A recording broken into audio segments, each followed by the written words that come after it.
Cheating, manipulating, dishonesty, and inconsistency. There's a whole lot I have to lift the lid on today, and it's going to be an interesting experience for you and probably for me as well. So this is going to potentially be a long and detailed one. I honestly looked at all of my notes and thought, how the balls am I going to pull all of this together? It's not one where I can miss things out, fail to explain things, or focus upon those who don't want a lot of information. If I don't cover things to begin with, then a lot of assumptions are made and the actual message is lost. So if you have a shorter attention span, and that's fine, then this video really might not be for you. I won't be entertaining any get to the point comments today, as I'm going to cover this the right way. It takes a lot of setting up, so you've now been warned, you know what to expect. Also, this is not a negative video towards Battlefield 5. I'd really rather not deal with feedback like that today of all days, as I'm very much acting with the community's interests at heart here. This isn't a video bashing the game itself. I absolutely felt I should bring you this information once I got hold of it, as it highlights some external issues that affect the game, to a great extent possibly. And I don't want to seem overly dramatic. Obviously the thumbnail is fairly attention grabbing, but I really feel like a lot of what I'm going to cover today is bad for the game. And so, with that out of the way, the individual I spoke to is known as WardOff, the player from the thumbnail, the player with a 206 kill death ratio. I don't want to drag this out, so I'll tell you very quickly here the sort of information I received, so you know what's to come in this video and what I'll be covering in a more detailed fashion. It's in regards to how people can and are manipulating the game, regardless of the system they play on, hence the crazy kill death ratio he has, and that was all I thought I'd find out. But it ended up going so far beyond that in ways I hadn't expected.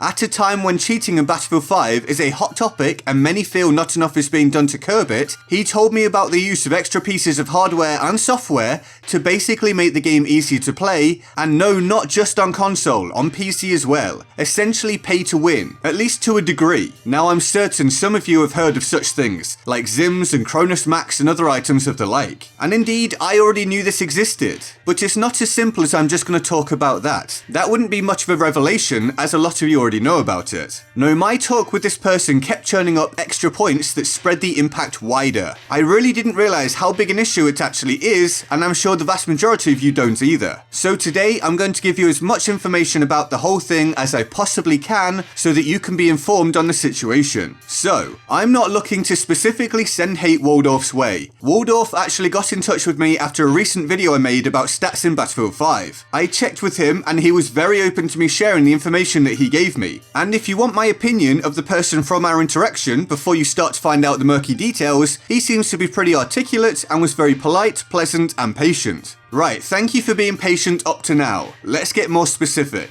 So to begin with, this player plays on multiple Xbox accounts, at least 3. This is where already you get a sense that something might be a bit unusual. So he has the account he messaged me on, WardOff. He has an account known as WardOff's KD, which you saw on the thumbnail, and he has an account called WardOff on top. From what I can gather, WardOff is essentially his main account, and his usage of 2 other accounts are how he manages to place extremely highly on some of the main Battlefield 5 leaderboards. WardOff's KD is the account you see here. Obviously it's the one he uses for KD, or kill death ratio. Or, to use a direct quote from WardOff himself, the KD cheese one. So yes, he fully understands this is basically exploiting an issue that lies between how the game performs and how stats are recorded. So what I want you to look at here are a few key stats. But ignore the percentages displayed below them, because some are accurate and some aren't, they tend to play up, so don't pay them too much attention. So notice, 206 kills and 1 death. A ridiculously low score per minute and kills per minute total, and notice the 19 plus hours playtime for just 206 kills, leaving him in a position where he had the death he can afford without throwing away a whole load of time. If he takes another death, he'll halve his KD and his place on the leaderboard is dropped drastically. Now we could piece all of that together ourselves just about, but we also have WardOff's admission that he takes advantage of a flaw in the system. So think of something like Call of Duty or Destiny or most other first person shooters. In most modes on such shooters, you get a death when you get killed. Simple. But in Battlefield 5, the vast majority of the time, there's a bleed out time in which you're downed and available for revival. So in WardOff's words, as far as KD is concerned, it's way too easy to cheese. stats. Basically, whenever you get killed, you can just back out of the game when you're in the down state and it won't count as a death. So you can essentially just keep on adding to your overall kill count without dying. Now this invalidates a lot of statistical analysis opportunities where ability level and comparisons between players is concerned. It also impacts the experience of playing the game, not to a huge degree, but it's one of those where it sets an undesirable precedent. As in, if everyone was implementing this tactic, which isn't exactly cheating or anything that can be labelled as such, well, it would destroy the game, which means I absolutely can't support it, but no, it's not something I expect anyone to be banned for. So you may think right now, oh, that's it? That sucks, but it doesn't seem like a massive deal. And it's not overall. I don't like it, I don't agree with it. It's another reason why the leaderboards are screwed up, but it's just kind of a meh factor. But that's why I kept asking questions, because I was pretty sure there was more to find out, and WardOff was happy to keep providing answers. But just before we move on, this is the KD leaderboard for Battlefield 5. What I've told you, plus hacking, cheating, manipulating, or whatever else, means that this and some other leaderboards are almost totally unreliable. Perhaps not the entire leaderboard, of course, as most stats are relevant, but the top end of these leaderboards are basically a mass of lies or inconsistencies. It doesn't mean everyone on here is cheating. Of course, I don't mean that. I want to stress that, as that's what some people thought before when I made another video. No, that's not what I'm saying. But it means that you have no idea what you're looking at from a validity standpoint. So, if we move on, let's take a look at the WardOff on top account. We can see he has extremely high stats for score per minute and kills per minute, with a respectable KD of 2.46, but with a win rate of below 50%, even though he's supposedly putting in a lot of work. Essentially, it's very clear it's another account focused solely on leaderboard position, especially when you look at there being only 5 hours playtime on it. WardOff's own explanation for this is that for the per minute stats, so that's kills, score and damage, I actually had to go extremely hard for those. Like, you can't really suck if you want to get to the top of those leaderboards, which is very true. Those are stats that can't be manipulated in the same way that something like KD can. All seems reasonable up to this point. And if we look at the kills per minute leaderboard, we can see that WardOff sits in second place worldwide. And on the score per minute leaderboard, we can see he sits in third worldwide. Here I can point out that the person playing on PlayStation that tops the board with a score that's nearly 10 times higher than second place, well, WardOff mentioned that to me, and he says he has no idea how that person is doing it, but that all the other scores of around 1000 per minute are legit. But are they legit is the question I ask myself. I like to analyse things as much as I can and do research where possible, and I'd taken a look at some of the clips on WardOff's main account. I'll play one such clip here for you as an example, and then I'll explain more afterwards.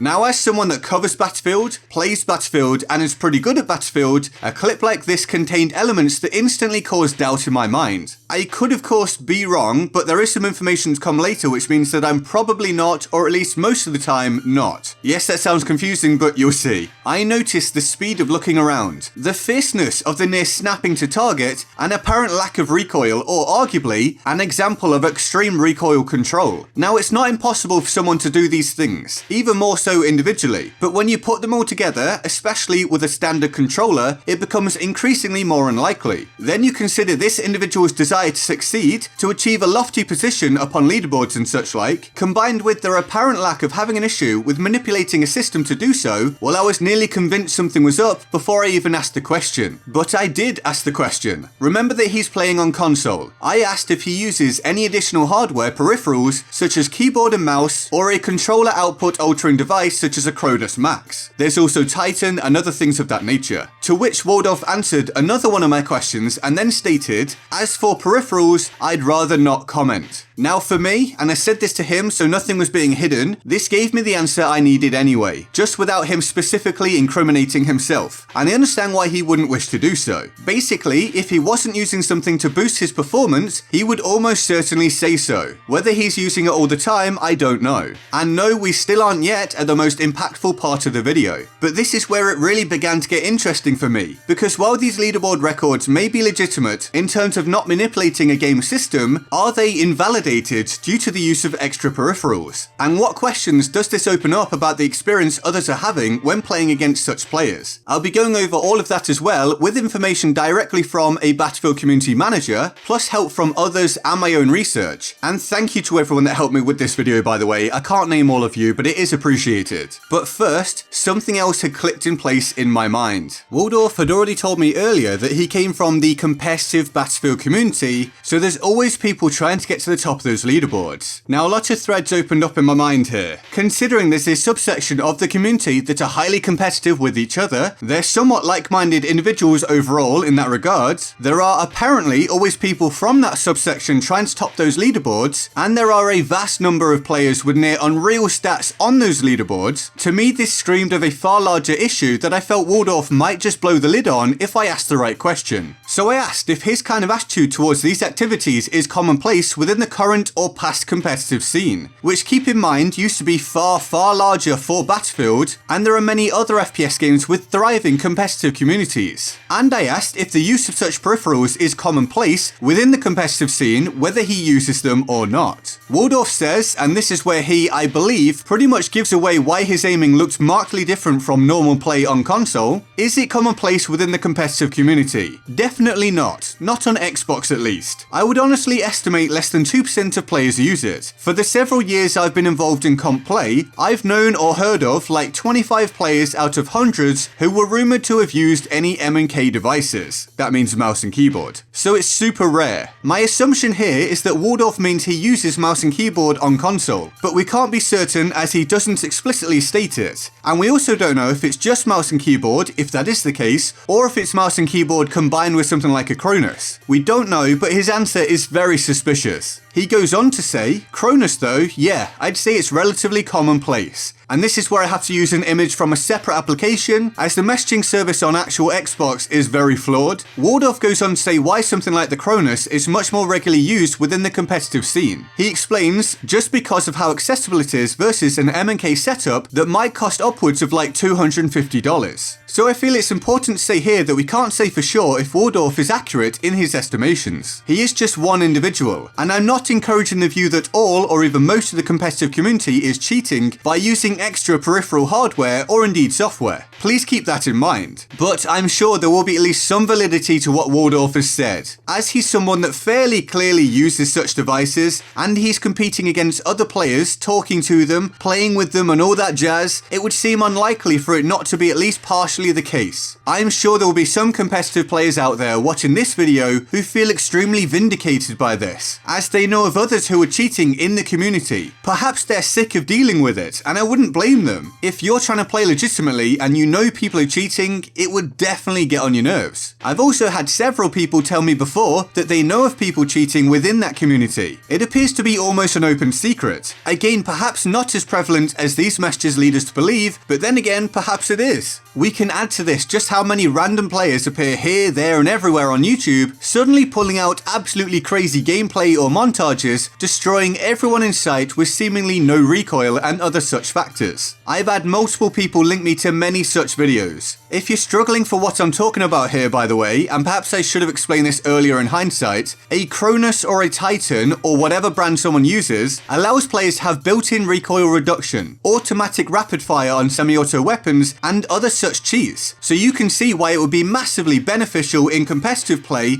but also absolutely in public play. And what about just basic human nature being a factor? Look at what happens in other walks of life when people are competitive and want to succeed, where solid regulations aren't in place or aren't checked well enough, where such people interact and share information or even build rivalries, be it combat sports before extensive drug testing was implemented, such as in the days of Pride, or Russian doping in athletics, which has come to light and blown up in recent years, or perhaps the most relevant example, professional cycling, where the sad reality was, perhaps even still is, to compete you had to cheat, or at least for most people. Something that it wouldn't be that hard for me to believe could become evident within a competitive gaming scene if there aren't checks in place to find such things. Why would we possibly think that wouldn't happen? We've come across usage of Adderall in esports, throwing games, cheating software being used on both streams and in actual live competition, all sorts of stuff. Gaming isn't at an equal level with physical sports in terms of regulating such things, so it's by no means beyond the realms of possibility that cheating could be pretty rampant. In fact, if it isn't now, at some point it's almost likely. I also want to point out here that WardOff says he initially started pushing for these leaderboard records as some sort of friendly rivalry, most likely with the aforementioned type of player from the competitive scene. Then it, and I quote, turned into more of a fun way to compete with a few buddies of mine to see who could maintain the top spots in the stats that actually define skill. So again, we can't assume 100% that WardOff uses peripheral hardware, although it seems highly likely, but even if he doesn't, if we simply focus on a mixture of himself and others in the community that do use such things, as he indicates, well then I have some serious problems with this statement. I do understand how it could be a friendly rivalry, and I do understand how it could be a measure of success within that specific group of players. That is, if they're all using the same hardware, etc. But the actual concept when brought into the wider gaming sphere is, well, honestly kinda ridiculous to me. A KD achieved that way is not the same as having a KD through playing in a conventional manner, and the use of extra hardware negates the achievement of having high stats in any of the given leaderboards. You're playing at a serious advantage. In regulated sports or esports, it would be cheating. It is cheating, and you would be banned. Of course, it's much more easy to kill a lot of people, achieve high scores and such like, if you don't have to work as hard for it. If you can run in without having to consider as many factors as another player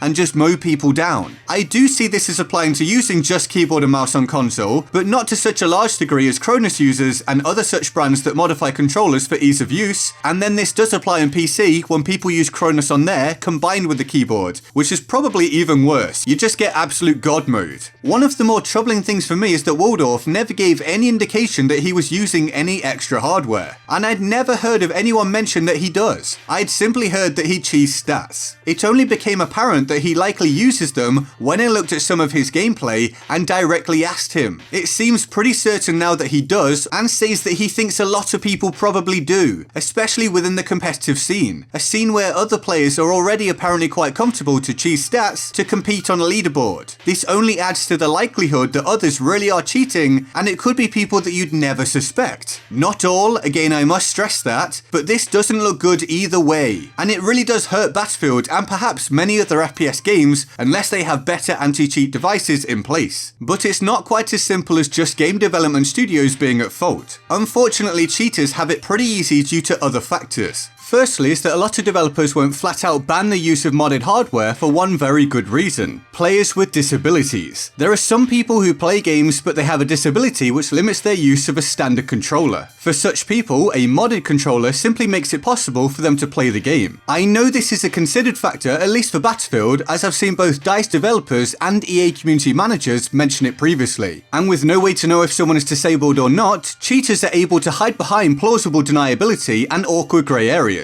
I've been directly informed by a community manager that it is absolutely considered cheating if you use such hardware without needing to. But as I've said, there isn't much they can do about it without severely impacting some disabled gamers, basically meaning cheaters can abuse and take advantage of the situation, which sucks but is kind of unavoidable. As for keyboard and mouse on console, again this isn't welcomed by DICE, but apparently the Sony official PlayStation keyboard and mouse isn't recognised by DICE, or I assume other developers. It simply appears to be a controller when it's in use, so it flies under the radar. So when DICE can't tell it's a keyboard and mouse, therefore people use it, it then legitimizes the use of keyboard and mouse adapters, because if people are able to use the official PlayStation one, then it makes people question why they shouldn't use their own hardware to use a different keyboard and mouse. And this all filters into another troubling aspect of what I've discovered, that many of these so-called cheaters have been doing so for a long time. Nothing has been done about it, and in some cases nothing can be done about it, and therefore it's set to continue for a very long time. Now, it's been suggested that implementing crossplay and then being able to select a server based upon the input you wish to use and play against could solve a lot of problems. So for example, you'd be able to choose controller servers, keyboard and mouse servers, and mix servers. And yes, this would be an awesome move, but even that doesn't solve the worst issues. issues. Those being an inability to recognize some keyboard and mouse users as essentially being keyboard and mouse users, and the usage of modded controllers being unaffected by such a change. I believe this to all be a far larger issue than many assume, certainly larger than I assumed. I was essentially working previously with the idea that people were decent and this won't therefore be a big issue. But with what I've now learned from WardOff about people striving to get to the top, the considerations we've made about human nature, precedents that have been set, the plausible deniability factor, and the idea of needing to get one to compete, and how this can all spread from the top down, plus just the ease with which such things can be purchased and implemented, this is a real problem. And I don't personally know what can really be done about it. I think more stringent checks could be put in place, both in Battlefield 5 and likely gaming as a whole, but there's no way all of this is going to be able to be picked up, at least not anytime soon. You're almost never going to know, for example, if someone actually needs to use these things due to being disabled, and you absolutely can't stop the deplorable side of human nature. Some people are always going to cheat to get ahead. They're always going to have their own justifications, and this is always going to cause it to spread to others. Sometimes the innocent eventually become the guilty via such circumstances, and all the while it's affecting the experience of others, and completely making a mockery of the leaderboards and any attempt at competitive online play, not to mention affecting people just trying to relax and have a good time. And with more technology becoming available and the internet making it ever more easy to purchase whatever we want, who really knows how wide this could spread and how damaging it could be. So, I've covered a lot of individual issues today that can in some way all be brought back to link together. When you consider that a large chunk of people watching likely didn't know about some of these things I've mentioned, or for some people any of the things I've mentioned, and the extent that it seems they can or could eventually affect the experience of playing the game, yeah, it seems like a big deal. These are not encouraging things to hear. I don't really have a solution, but I felt it important to bring the information to light for you, the community. Even if we can't effectively combat the problem, at least we can all be informed. And so I can finally bring all of this to a close. It's taken an extremely long time to pull all of this together, so I really hope you enjoyed. Let me know what you think in the comments below. And if this was something you had fun watching or found interesting, it takes no effort to turn on notifications to stay up to date, as subscriptions are pretty unreliable now. Plus, I'd also really appreciate it if you'd like, subscribe, turn on notifications, and join my Discord server in the description and my pinned comment. If you want to support the channel, well, here's the Board of Awesome for the epic people who also support the channel on Patreon. They're all absolute heroes and I love them all deeply and of course often. If you want to join them on the Board of Awesome and help me to make videos of this kind, which do take a very, very long time, and stop me making multiple other videos, the link to the Patreon page is in the description and my pinned comment. And with that all said, I'm GetGoodGuy and I'll see you next time. Laters.